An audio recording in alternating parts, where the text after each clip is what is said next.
Hallelujah. Hallelujah. Glory be to God. Icyubahiro kibi cy'Imana. I thank God for this time, Nishimye Imana kubw'uyu mwanya. and it's a pleasure for me to be with you Nishimiye kubana namwe. this time again. Nongeye kubana namwe. It's my second time in this wonderful conference. Ni inshuro ya kabiri mbaye muri iki giterane cyiza. The first time I was physically present in Kigali, Ubwa mbere nari mpari i Kigali mu buryo bufatika, but this time is through internet. ariko ubu ngubu bwo turabonana kuri mudasobwa. And I wish that I will be with you because I love Kigali, I love Rwanda, and I expect to be there soon by the grace of God.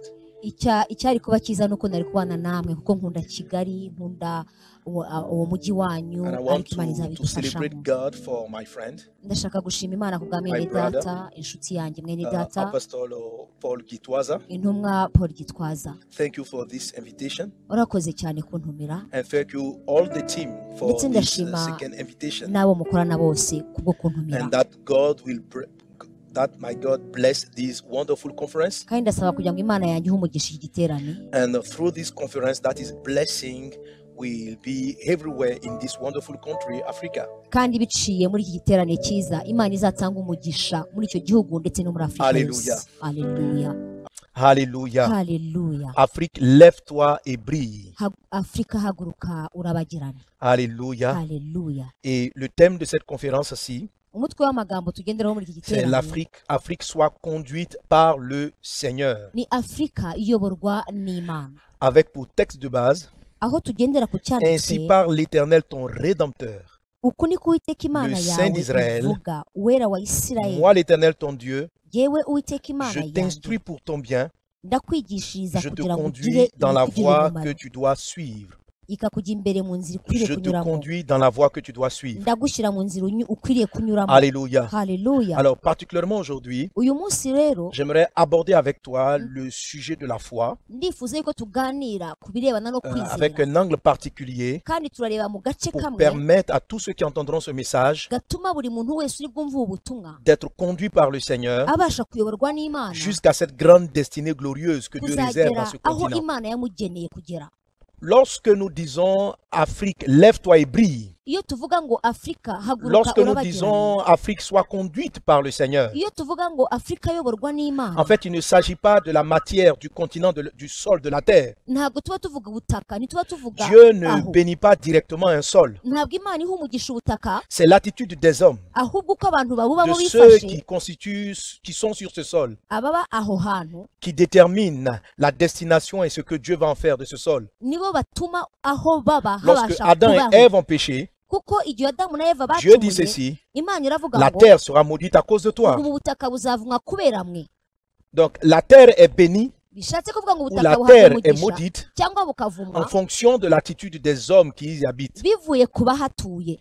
Lorsqu'on dit l'Afrique, lève-toi et brille, Iyo bavuze il Afrika faut que haguruka toi qui m'entends, urabagirane, tu te lèves et tu brilles. ugomba kubimenya hanyuma ukanarabagirana. Alléluia. Haleluya. La terre et beaucoup de continents sont frappés par des formes de malédiction. Isi yose ndetse n'imigabane myinshi Et à un moment y'umuvumo, donné, Dieu a commencé à apporter sa solution. ku buryo bigeze aho Imana itangira kuzana igisubizo cyayo.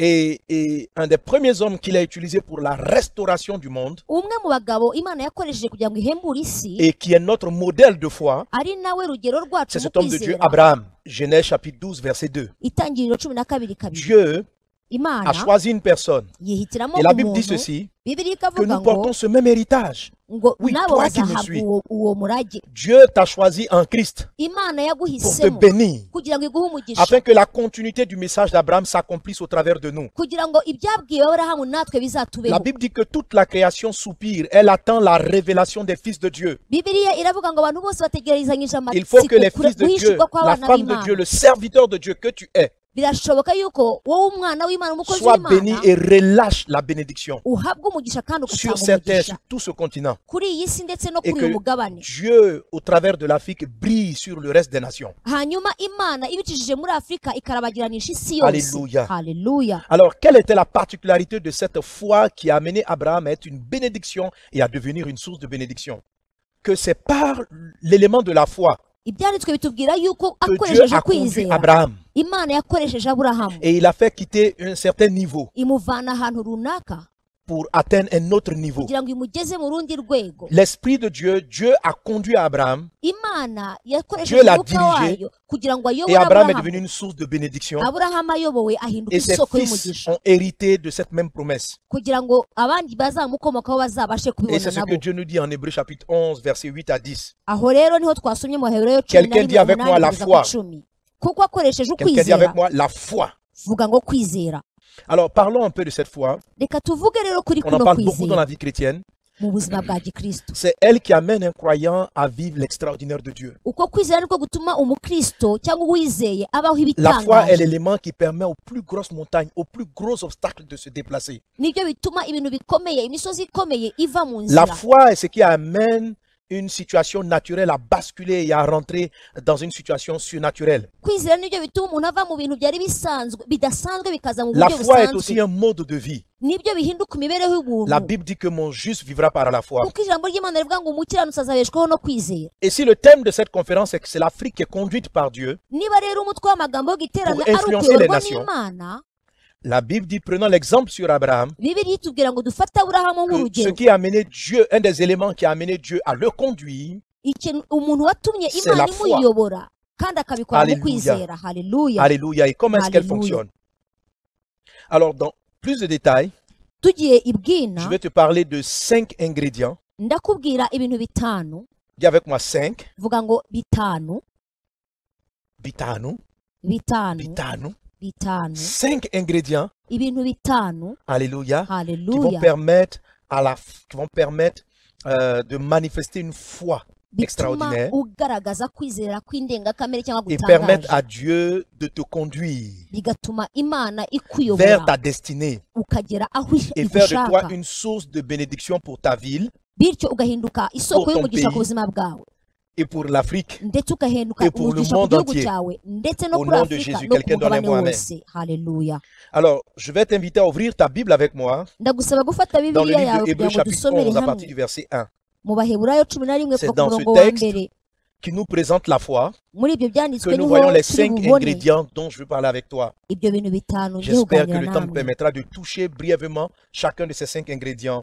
Ndizera yuko ndi bubashe gukora kuri buri Il kimwe est muri dit en byose. Hébreux 11, 1, Abaheburayo 11:1. or la foi est une ferme assurance des choses qu'on espère, une démonstration Kwizera ni ukumenya de rwose celles qu'on ne voit ibyiringirwa pas. udashidikanya ko bitazaba Alléluia. kandi niko kuduhumariza ko Amen. tutareba Et la ko Bible va ari continuer en iby'ukuri. disant que c'est parce que Abraham et tous ses pères, tous ces héros de Dieu, Icyatumye abakera bahamwa neza c'est parce qu'ils avaient cette foi, ni uko bari bafite uku kwizera. c'est-à-dire Bivuga ngo parce qu'ils avaient la ferme bari bafite ukwizera assurance, kudashidikanya.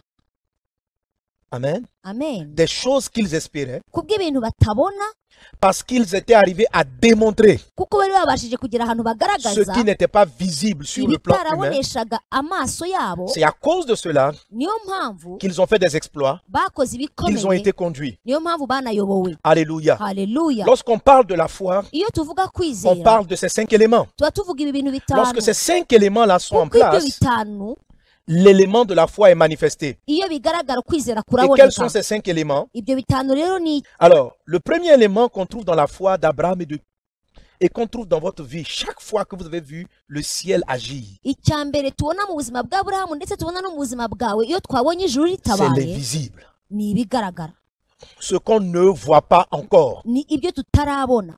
Quand Dieu dit Iyo Imana ivuze que la ngo foi, ngo ugire c'est la kwizera, démonstration de ce qu'on ne voit pas, iyo ivuze ngo ni uguhamwa Ça veut k'ibintu dire que la tutabona, foi bishatse kuvuga va travailler avec des choses imaginaires, uzakorana n'ibintu ufite mu des choses qui ne ntekerezo sont pas gusa, encore dans le monde réel, ibintu utarabona mu buryo des bufatika, choses qu'on ne peut pas encore palper, toucher avec les 5 ibintu sens. utarabasha gukoreshaho ibyiyumviro byawe uko ari bitanu. Mes amis, Nshuti zanjye, la foi commence dans l'imagination. ukwizera gutangira mu bitekerezo by'umuntu. Alléluia. Haleluya. Alléluia. Haleluya.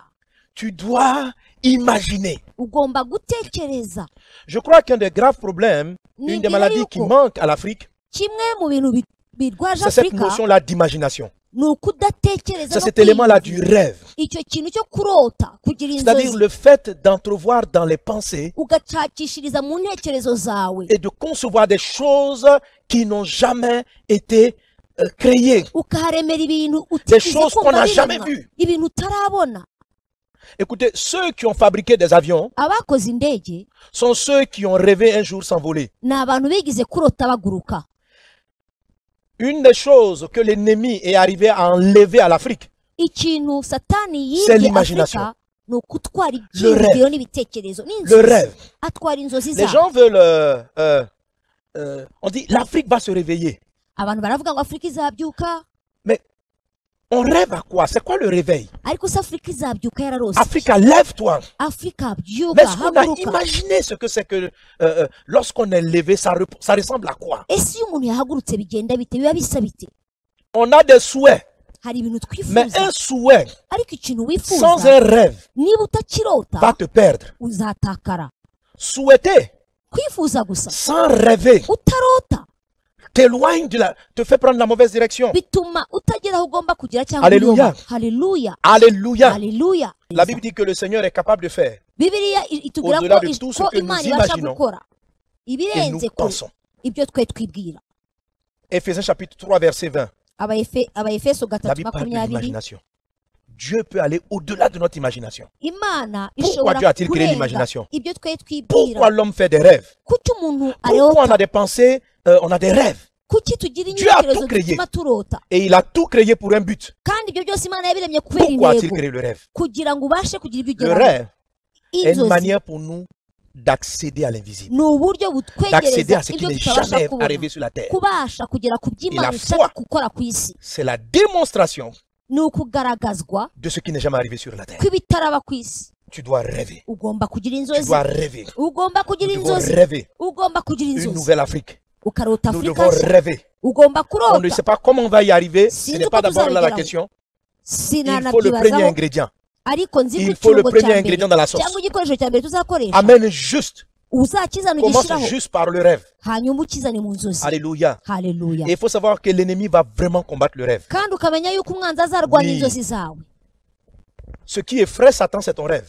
Ikintu cya mbere kijya gitinyisha Satani Pour les n'inzozi chrétiens, ton zawe. rêve d'aller au ciel, Kurota kujya mu ijuru ça détermine ton comportement sur la terre. bigaragaza uko witwara ku isi. Ton rêve d'entrer au paradis que tu n'as jamais palpé. Gushaka kwinjira muri paradizo C'est ça qui engendre la utarageramo, foi qui t'amène nicyo au salut. kigaragaza inzozi zawe. Mais ne rêve pas seulement pour aller au ciel. Ariko wirota kujya mu Il faut ijuru que tu gusa. appliques aussi le rêve pour obtenir quoi que ce soit de Dieu sur la terre. Ugomba no kugira inzozi zo kugira ikintu icyo ari cyo cyose Et ushaka. quand l'ennemi sent qu'il y a un rêve qui est en place, Kandi Satani yamenye lorsqu'il yuko sent hari qu'il y a ibyo une vision, ushaka, il iyo va la yumva combattre. wagize inzozi. alléluia. Haleluya. Le deuxième ingrédient, Icyo dukoresha cya kabiri. je dis que j'allais l'aborder. Le deuxième ingrédient que j'aborde, Icya kabiri c'est dukoresha l'ingrédient de l'espérance. ni ukugira icyizere cyangwa L'ingrédient de ibyiringiro. l'espérance. Icyizere. Amen. Amen. Alors, tout à l'heure, Kare avec mon exemple avec le frère tout à l'heure, nabahaye urugero nkoresheje mwene data. il a ouvert les yeux Yabumbuye amaso et il l'a vu. abona ibyo muha. Amen. Amen. Mais il y a une partie qui va venir de lui. Ariko hari uruhare ruzamuvamo. Alléluia. Haleluya. C'est qu'il doit souhaiter Nuko agomba kugira icyo saisir ce qu'il yifuza voit. kandi akifuza doit gufata ibyo arimo souhaiter. abona. Agomba kugira icyo Rêver, c'est une yifuza. chose. Kugira inzozi ni ikintu kimwe. Mais tu peux rêver et puis ne pas souhaiter. Ariko ushobora kugira inzozi ariko ntiwifuze. Tu peux ne pas souhaiter que ça, Ushobora vraiment, que ça arrive. kutifuza kugera ku nzozi warose. Dieu peut te donner des visions. Umuntu ushobora kubona Dieu peut te amayerekwa. donner des rêves. Ushobora kuguha Dieu peut te inzozi. donner des songes. Ushobora kuguha Mais tu peux ne pas intekerezo. avoir le souhait. Ariko ushobora kutagira Pour différentes raisons. kwifuza kubera impamvu Peut-être nyinshi. parce que tu te dis que c'est mission impossible. Wenda kuko wibwira ko bitakunda. Parce que tu te dis que c'est inimaginable. Wenda kuko wibwira yuko Tu n'as pas la utabitekereza. volonté. Wenda kuko d'accéder à ces rêves. utabishaka. J'espère arriver bientôt à Kigali. Ndifuza kugera i Kigali vuba aha. Là, je n'y suis pas. Aha Mais si j'espère. Kigali ariko Je peux rêver ndabyifuza. de Kigali. Nshobora Je kurota peux Kigali. rêver du Rwanda. Nshobora kurota u Rwanda. Mais ce qui va commencer à me faire bouger, Ariko ikizatuma mva c'est le aho souhait ndi d'y arriver. nuko nabigize bikagwira mu Il mutima fallait que le wanjye. frère à côté de moi souhaite saisir la bouteille que je lui byasabaga yuko montrais. mwene Le data rêve iruhande que je lui rwanjye montrais. yifuza gufata rya cupa. Il faut de l'espérance. Hagomba kubaho kwizera, hagomba Celui kubaho qui rêve sans ibyiringiro. espérance n'a pas la foi. Kuko ugira inzozi ariko adafite On peut ibyiringiro ntaba simplement l'appeler yizera. un rêveur. Uwo nguwo ashobora kuba karosi gusa. Alléluia. haleluya Tu dois souhaiter voir le rêve se réaliser. ugomba kwifuza kubona inzozi zisohora. Mais le troisième ingrédient Hanyuma icyo cya gatatu que j'ai appris, c'est la gikorwa fermeté. ni uguhamanya, Quelqu'un dit avec moi ni fermeté. kuba uhamye, ushikamye. Fermeté. Ni ukuba uhamye.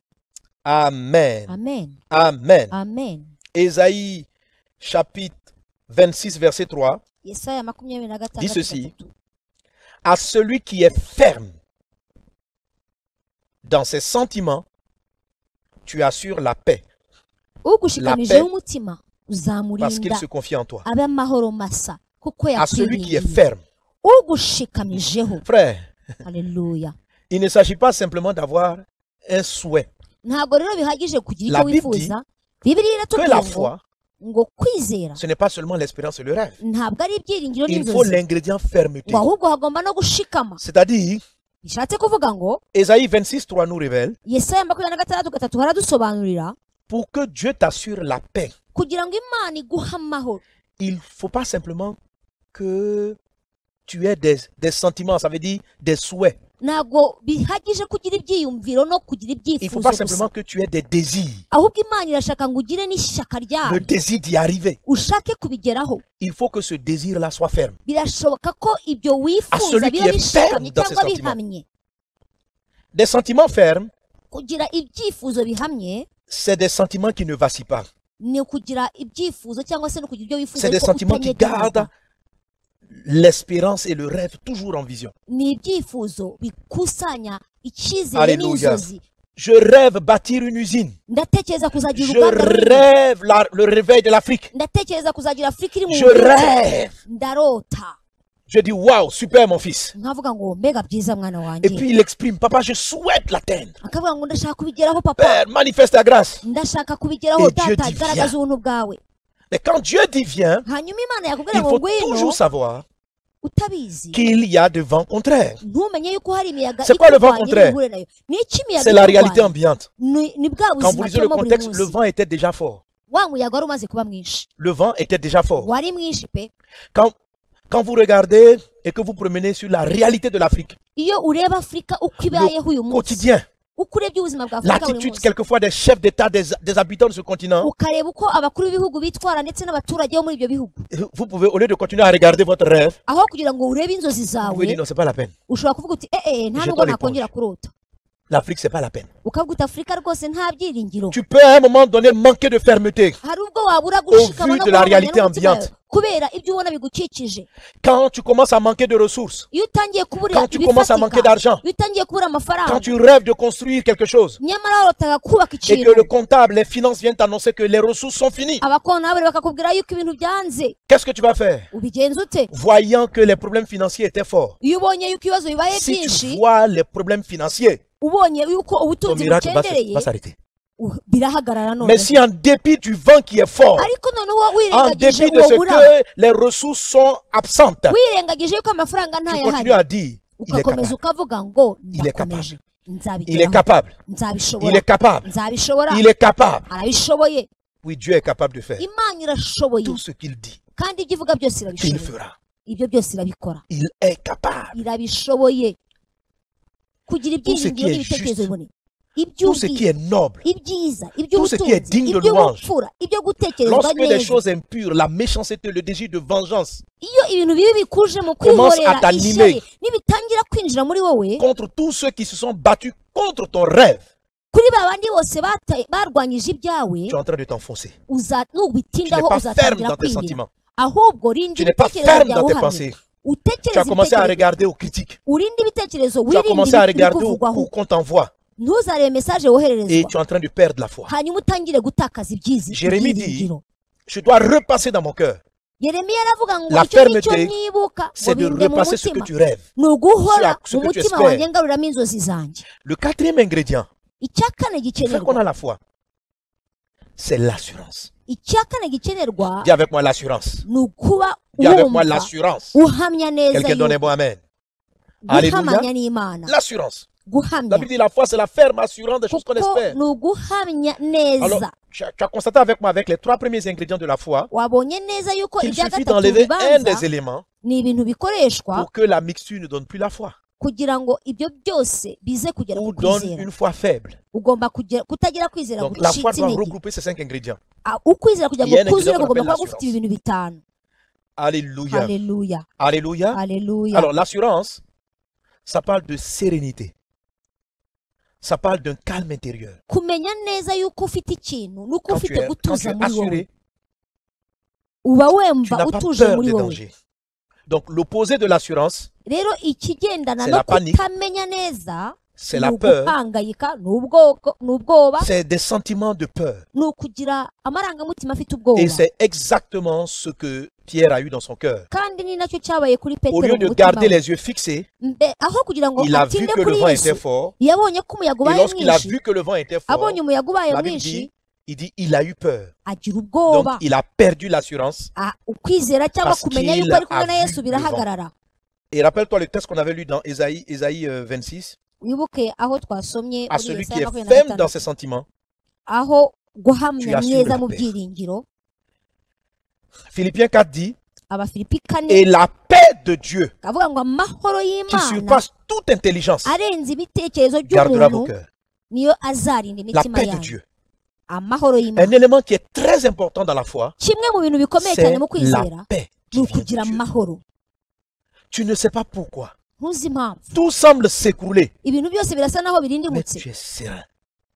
ariko c'est que tu es serein. ugatuza ukagira Alors cette amahoro. paix-là, Ayo mahoro, cette assurance uko kumva est majeure dans kushikamye la foi. biba mu kwizera. Alléluia. Haleluya, Amen. amen. L'espérance, l'assurance est bâtie sur quoi? Kumenya neza ko Je ibintu biriho biba Elle est byubakiye bâtie kuki, sur, je dirais, à peu près 4 pieds. bifite Un amaguru peu comme cyangwa un fauteuil sur amashyiga lequel ane, on s'assoit.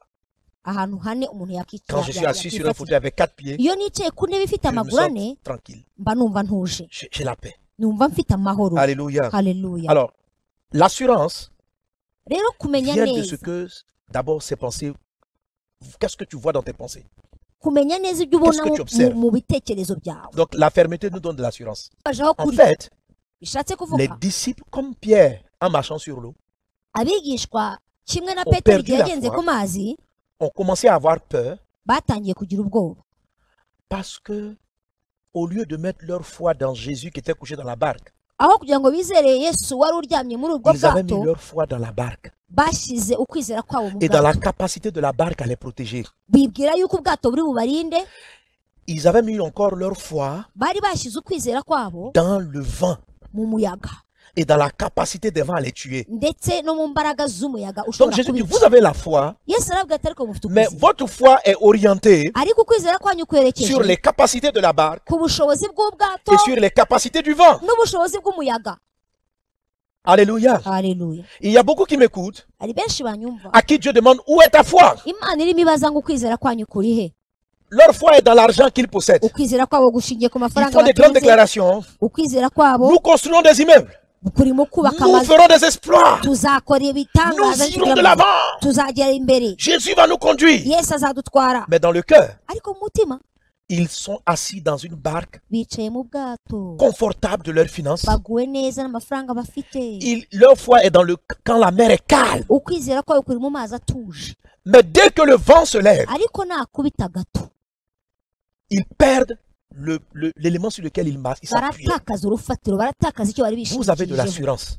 Iyo rero ufite guhamanya Parce n'umutima que wawe, du fond de votre cœur, mu mutima wawe ukaba vous ne wemeranya comptez nawo, ni sur votre argent, ukaba uvuga uti nta mafaranga, ni sur les circonstances, ukaba uvuga ngo si ibintu, mais vous comptez sur Dieu. si n'imibereho Vous bijyana comptez ku sur Mana, ahubwo Vous dites ugatinda que kuri tant Yesu, que Jésus est là, ukavuga uti Yesu wanjye niba ahari ça va aller, bizagenda neza, ça va partir. La bizatungana. peur, Ubwoba c'est le fait qu'à un moment donné, tu n'as plus confiance dans ce que Dieu butuma te donne. utagira kwizera cyangwa ushidikanya. Alléluia. Haleluya. Où est votre foi? Ukwizera kwanyu kuri he? Où est votre foi? Ukwizera kwanyu kuri he?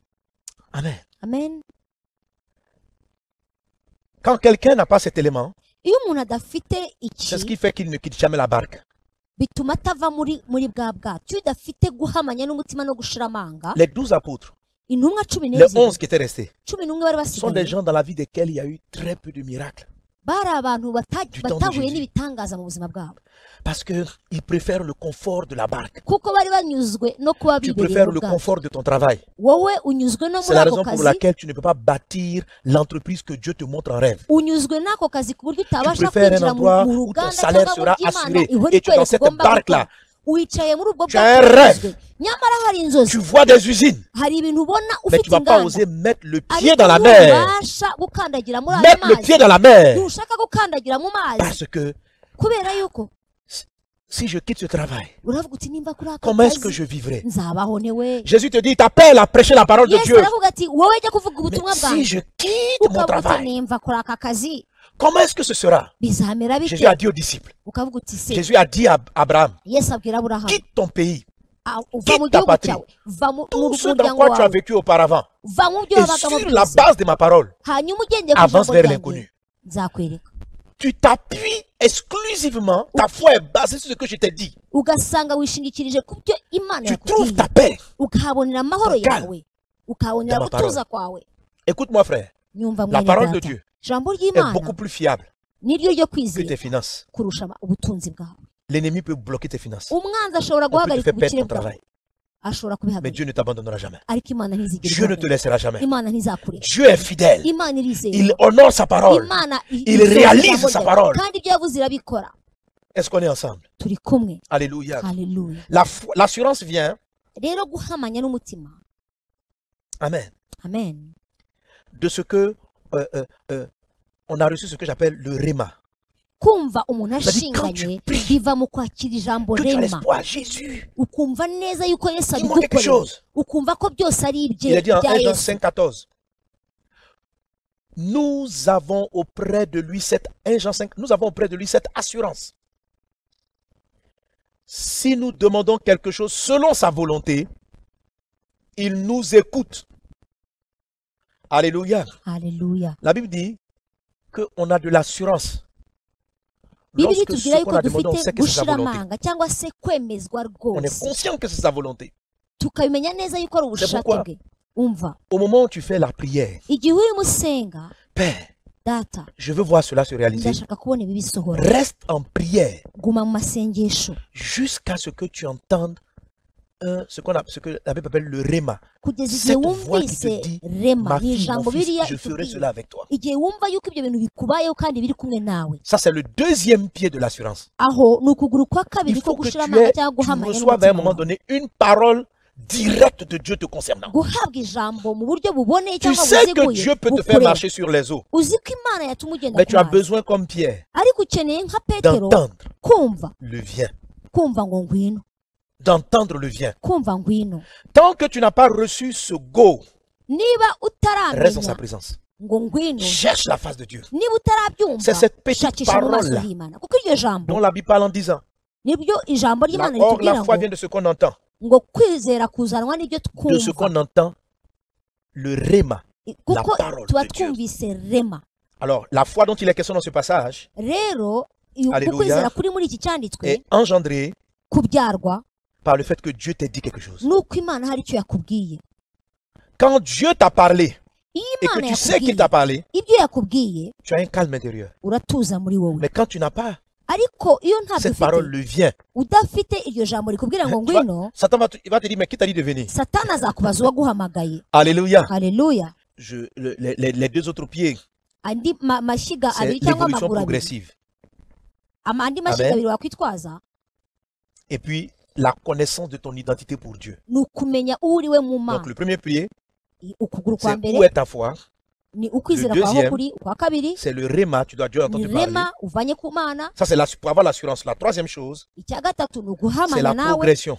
hanyuma hakaza noneho Alléluia. kugendana n'imana cyangwa se urugendo amen La Bible dit que, bibiliya ivuga ko bon, j'ai beaucoup de passages, mais je ne vais pas lire, mfite ibyanditswe que byinshi la ariko lumière simbisoma évolue progressivement jusqu'à l'éclat du jour. ngo umucyo uratambika Dieu commence kugeza toujours aho petit. umuseke uziye C'est de cela qu'il parle de la foi qui est comme un grain de sénévé. aho niho avuga yuko ukwizera kumeze nk'imbuto C'est- ya sinapi La confiance dans le petit que tu as avec toi. ni ukwizera agato ufite Ça, c'est muri un élément wowe de l'assurance. ibyo nibyo bituma ugira Alléluia. guhamanya n'umutima Si tu wawe dois chercher 10 millions de dollars niba ugomba gushaka miliyoni 10 pour bâtir une z'amadolari église, zo kubaka urusengero il ne faut pas voir les 10 millions. ntugomba Si tu kubona veux de izo miliyoni l'assurance, 10 ahubwo faut ugomba kugira commencer à guhamanya croire nawe dans les 5 pains et les 2 poissons que tu as. ukizera amafi 5 n'imitsima 2 ufite aho iruhande C'est ce rwawe qu'on appelle la foi est un grain, comme un grain de sénévé. niyo mpamvu bavuga ngo kwizera ngo ni nk'akabuto ka Elle ne sinapi regarde pas à la montagne, ntabwo ureba mais elle regarde umusozi à la petite pierre qu'elle peut déplacer de la montagne. nta nubwo ushobora kureba uwo musozi ahubwo Et elle va ureba commencer par la akantu petite gato pierre. wakoresha kugira ngo Elle sait wimure que uwo ça, au moins, musozi je peux la déplacer. ukavuga ngo ese ibi Et quand elle nabyimura touche ça, hanyuma l'Esprit de Dieu commence à faire le reste. watangira gukora akantu Et elle gato voit toute umwuka la w'imana montagne agatangira qui gukora ibindi byose ibintu Si vous avez la foi comme un grain bigatungana de sénévé, noneho vous allez akabuto ka déplacer la sinapi montagne. karagenda L'assurance kakimura vient de tout petits pas. guhamanya n'umutima wawe Et mwiza l'assurance ari vient intambwe ntoya Alléluia. haleluya De ce que tu sais que tu es. nanone Dieu, tu es guhamanya son n'umutima wawe biva no kumenya De uwo qui uri tu we es. J'ai de l'assurance que mon père, quand j'étais enfant, mon père n'allait pas m'abandonner. njyewe nabayeho nzi Je ko pouvais dire à nkiri mes amis, umwana papa adashobora kunta l'année prochaine, je serai en classe. nashobora kuvuga ngo umwaka utaha nzaba ndi Parce mu que ishuri sachant que je suis le fils de mon père, kuko nzi ko ndi umwana Et wa qu'il a les papa ressources. wanjye kandi akaba sais afite qu'il allait prendre amafaranga en yo charge kunyishyurira nkabyizera Alléluia, haleluya tu es la fille de Dieu. uri umukobwa Il est fidèle. w'imana Amen. haleluya Et le tout dernier ingrédient, hanyuma icyo dukoresha la cya gatanu démonstration. ni ukugaragazwa kwabyo Amen. amen On a vu le rêve, twabonye inzozi l'espérance, twabonye la icyizere fermeté, twabonye guhamanya no gushikama l'assurance twabonye no guhamanya n'umutima et puis la démonstration. aha rero tubonye Alors, tugiye la kureba démonstration, kugaragazwa Alléluia. haleluya C'est maintenant la partie visible. Démontrer ce qu'on n'a pas encore vu. kugaragaza noneho ibintu ni Jésus ukuvuga a dit à ngo Pierre, bya viens. bintu utarabona ugiye kubibona Mais il a fallu qu'il ose yesu yabwiye petero ariko petero byamusabye ko akora ko atera descendre sur intambwe la mer. kugira ngo agende ku mazi La démonstration, rero kugaragazwa kw'ibintu c'est la partie pratique. ni uburyo bufatika tubona Si tu n'agis pas, nudakora si tu ne poses pas des pas, nutagira icyo utangiza la foi ne va pas commencer à agir. ntabwo kwizera Les kuzakora 5 éléments doivent être ensemble. ibi bikora bitanu bigomba gufatanya Alléluia. haleluya En Marc 11, 24, il dit, mariko 11:24 c'est pourquoi je vous dis, tout ce que vous demanderez en priant, croyez que vous l'avez reçu nicyo gituma mbabwira ngo ibyo et vous le musaba verrez byose s'accomplir. mubishyizeho umutima mwizere yuko mubihawe kandi muzabibona Amen. Il dit Amen. tout ce que vous demandez en priant, ibyo musabye byose musenga croyez mwizere que vous l'avez reçu yuko mubihawe et vous le verrez s'accomplir. kandi muzabibona bisohora Alléluia. haleluya Amen. amen Donc il y a un moment donné, j'espère avoir. hari igihe Et il y a niringira un moment kuzabona donné, je crois que j'ai déjà. hari n'igihe nizera ko Ça, c'est la namaze partie de la kubona démonstration. uko rero niko kuba La démonstration, bifatika. gufatika C'est le moment, kw'ibintu c'est le moment, c'est ce qui est le cinquième ingrédient de la foi. kugaragara kw'ibintu ari C'est le nacyo moment cya où tu gatanu ne- gikoreshwa mu kwizera Souhaite plus seulement, ni igihe uba mais tu utakifuza crois que c'est gusa déjà fait. ahubwo ni igihe uba wageze mu Tu kintu crois que tu l'as déjà. ni igihe uba wamaze kumva ko ikintu gifite Amen. amen Alors, comment peut-on savoir qu'on sait qu'on a déjà quelque chose? ni gute rero umuntu amenya yuko ikintu yamaze Tu kugihabwa pries pour avoir une voiture. urimo urasengera guhabwa Maintenant, tu imodoka crois que tu as la voiture. izera yuko ufite imodoka niko ijambo ritubwira Alléluia.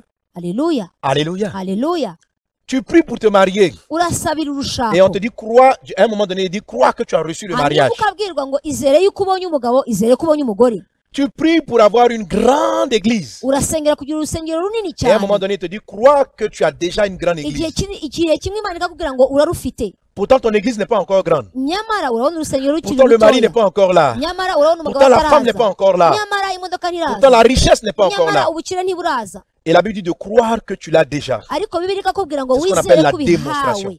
aho rero muri uko Dis avec moi la kwizera ko démonstration. ubihawe niho La bifatika démonstration. niho ubibonera Alors, haleluya alléluia. haleluya Amen. amen Alléluia. haleluya Alors, comment est-ce qu'on démontre? ni gute bifatika Et tu cyangwa le vois avec bigaragara comment Abraham a marché. dore ukuntu aburahamu yagenze À un moment donné, yaragiye bigeze aho Abraham aburahamu change de prénom. ahindurwa Il izina s'appelait Abraham. yitwaga aburahamu Et sans qu'il ait un enfant, il se fait appeler père d'une multitude d'enfants. ariko ataragira abana asanga yiswe ise Il est passé w'amahanga de Dieu qui lui a dit tu auras yavuye muri gahunda ya imana yamubwiye ngo uzagira à il a hanyuma agira gahunda sans qu'il ifite, voie ce qu'il a. nyamara atabasha kubona Il ibyo va à l'état yahawe. civil agera mu et rwego il dit aravuga ngo ce qui n'est pas encore. agera mu rwego Alléluia. avuga ngo nubwo C'est ce bitaragerwaho cinquième ingrédient birahari. Icya gatanu que les gens appellent folie, abantu bita ko ari mais qui est la ubusazi sagesse de Dieu, ariko ari nabwo qui bwenge amène la bw'Imana chose à se bijya réaliser bituma ibintu concrètement. by'Imana bisohora mu buzima La bwawe. démonstration, Kuba ibintu c'est lorsque tu rentres dans la bigaragazwa phase démonstrative, bikava mu rwego où tu changes tes rw'ibitagaragara attitudes. rukaza mu rwego rw'ibifatika guhindura Alléluia. inyifato. Autrement dit, une femme qui demande à se marier, Umugore ushaka gusabwa Père, je veux me kugira marier, urugo, Père, je veux me marier, Père, je akavuga veux ngo me mana marier. ndashaka umugabo, mana ndashaka Elle umugabo, rêve, elle espère, elle rêve le mariage, elle rêve le ararota foyer akagira idéal. inzozi zo kugira urugo, gushaka Tu dois rwo rêver le kugira foyer abana. Et quand tu as rêvé, Yamara tu es kubirota ferme, en dépit des akabishikamamo, circonstances, akabihagararamo, tu es akabyizera, assuré hanyuma yamara parce que Dieu t'a dit kubyumva quelque biri chose. murimo et tu démontres. bigatangira Surtout quand tu as kugaragara, reçu le réma, kuko c'est-à-dire wakiriye la parole qui rema, dit viens, rya jambo rikubwira ngo tu noneho passes à la ngwino. démonstration.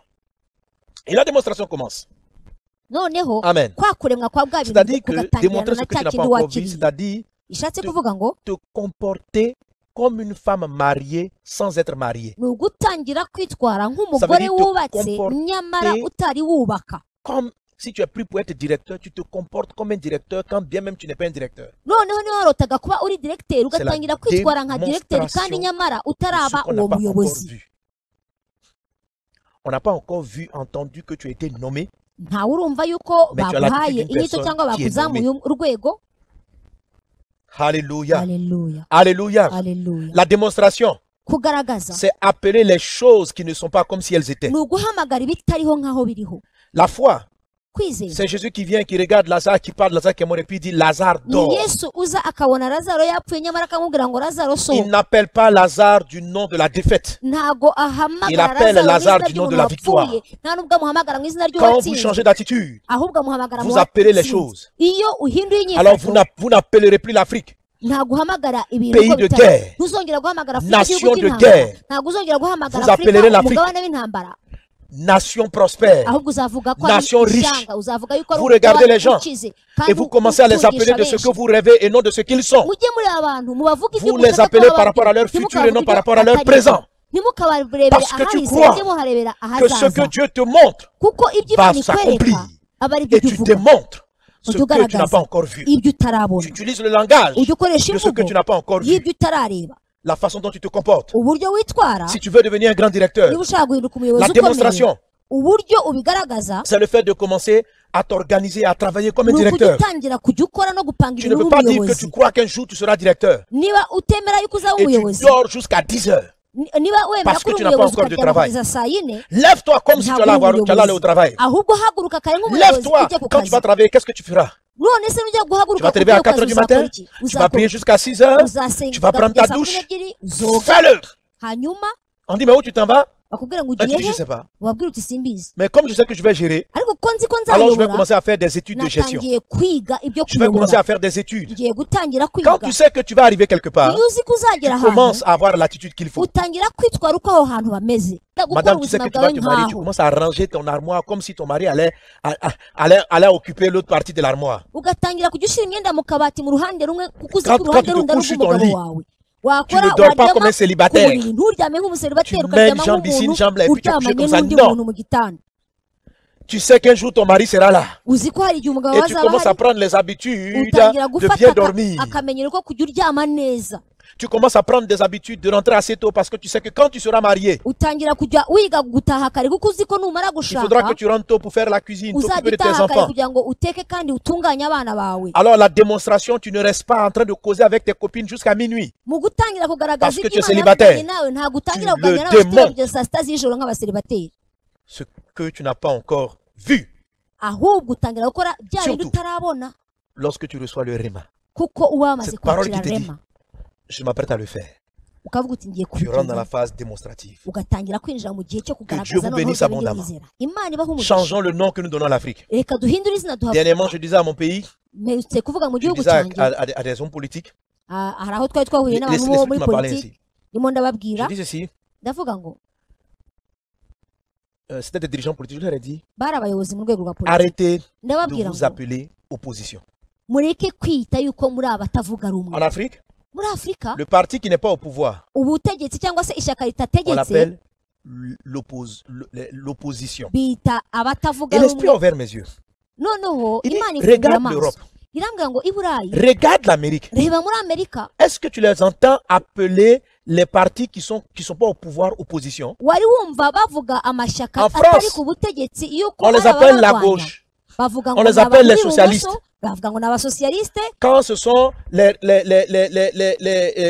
libéraux qui sont au pouvoir, ils disent pas le bavuga mot ngo opposition. nabo ni abaliberali bakavuga ko ari abo muri liberali ariko ntabwo De babita ko temps ari en temps, ça peut abatavuga sortir rumwe. dans leur langage. rimwe na rimwe ntabwo ariyo mvugo Quand vous bakoresha parlez aux États-Unis, iyo urimo on uvuga vous muri parle des Amerika démocrates, bavita on abademokarate vous parle des libéraux, cyangwa bakavuga ngo ni on vous abarepublika parle pardon des républicains. bakavuga abarepublika On dit pas l'opposition. ntabwo bavuga ngo ni abatavuga Parce que le rumwe nom opposition kubera ko ijambo abatavuga rumwe est une démonstration ni de ce ikintu que vous voulez. kigaragaza yuko hari ibintu udashaka Quand vous nommez quelqu'un opposant, ça veut dire que vous ne lui iyo donnez utangiye kwita aucune umuntu autre mutavuga rumwe perspective ni que de ukuvuga ngo combattre ni pour umuntu votre nyine plan. muzahora mu makimbirane Pourquoi ceux qui vous ont colonisé ne s'appellent pas opposants? kubera iki se ababakoranije mutabita abo Vous allez mutavuga entendre rumwe dans des partis, les verts, les jaunes, on ne dit pas le mot opposition. bashobora gufata amabara bagafata umuhondo bagafata Mais icyatsi des gens, bagafata dès qu'ils ubururu ont ariko perdu le niba pouvoir, ubita eux-mêmes, ils disent, nous abatavuga sommes rumwe maintenant les opposants. none twahindutse abatavuga Quand rumwe vous vous appelez opposant, hein, iyo ushyizeho on abakurwanya n'entend plus votre programme. ntabwo abantu bashaka kumva On gahunda entend yawe seulement que vous êtes antagoniste à celui qui dirige. abantu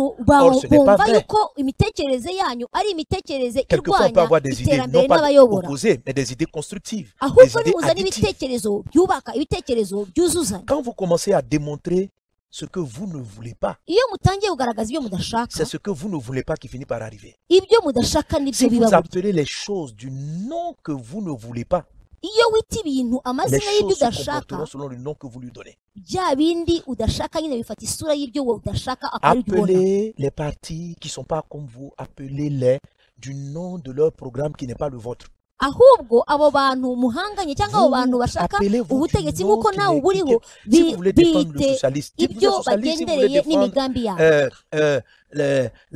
la culture, vous êtes le parti agricole, niba mugendeye ku Chacun buhinzi a niba des mugendeye idées. ku bidukikije niba mugendeye ku kintu runaka nimugendere ku bitekerezo mufite faites attention à ce qu'on dit. mwitondere amagambo démonstration. tuvuga C'est la manière dont tu appelles les choses. kuko uko wita ibintu Alléluia. haleluya Appelle un mort qu'il dort, un sommeil. uwapfuye Que Dieu vous bénisse ibipfuye abondamment. ntubyite ko bipfuye J'ai ahubwo été ubyite ravi ko d'être avec vous. bisinziriye God bless your life.